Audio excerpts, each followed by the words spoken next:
time. We might be into kink, but we didn't go for jailbait, until she'd finished college and returned to Barlow to date her. Separately, so we didn't scare her off. Dinner, movies, bowling, chaste kisses at her front door. God, they'd been sweet, but it had been almost impossible not to push her up against her front door, nudge my thigh between hers, and feel the heat of her pussy even through my jeans as I took her mouth in a claiming kiss.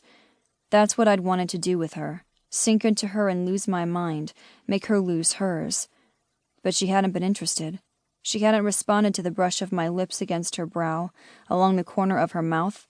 No gasp of breath, no clench of fingers on my biceps. No lifting her face to mine for more. No, she hadn't been interested in the tender attentions either of us showed her, and had ultimately turned us down one after the other. Strange, because we'd been sure she'd been into us. Every time we ran into her, interest had flared in her eyes, her cheeks had turned pink, and when I'd picked her up at the door, she'd been eager. But by the end of the date, nothing. Just a small smile, a quick thank you before she'd gone inside and closed the door in my face. King had said the same had happened to him. The rejection had stung and still did. It was confusing because up until I'd walked her to the door, we'd had a good time. Being with Sarah felt like being home. It was always easy, no nervous silences. We'd known each other so well already, and yet no desire, no passion as I'd hoped, as King had hoped too.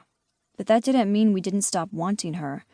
No, we were men who got what we wanted, and we wanted Sarah. We just had to be patient and think of our next plan of attack. Micah grinned. I didn't know you had a girl. Congrats. King's smile slipped. We don't, he grumbled. Well, we do, but she doesn't know it yet. He took a sip of his drink. We want a relationship like yours. What? Micah frowned, suddenly wary. With a movie star. Fuck, Micah, you know us better than that. I told him. Obviously, he was protective of his wife. We don't give a shit that Lacey's famous. We want a woman to share like you and Colt do, like Matt and Ethan do. I added, referring to the resort's owners. The two men shared a wife as well, Rachel. Not just any woman.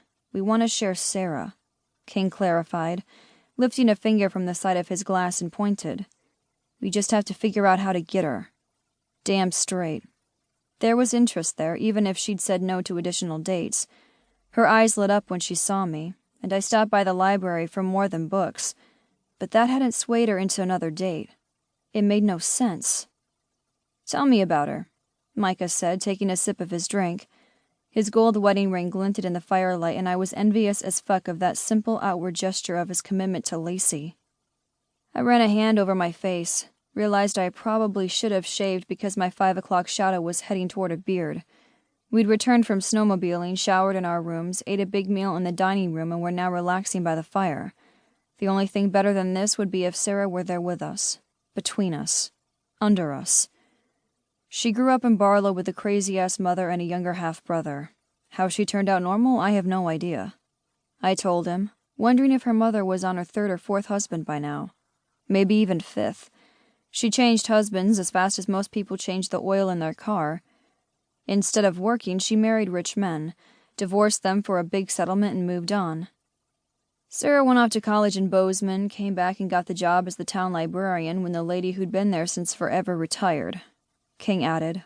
He leaned forward, grabbed the whiskey bottle we'd pulled from the hotel bar and refilled his glass with about 2 fingers of the amber liquid.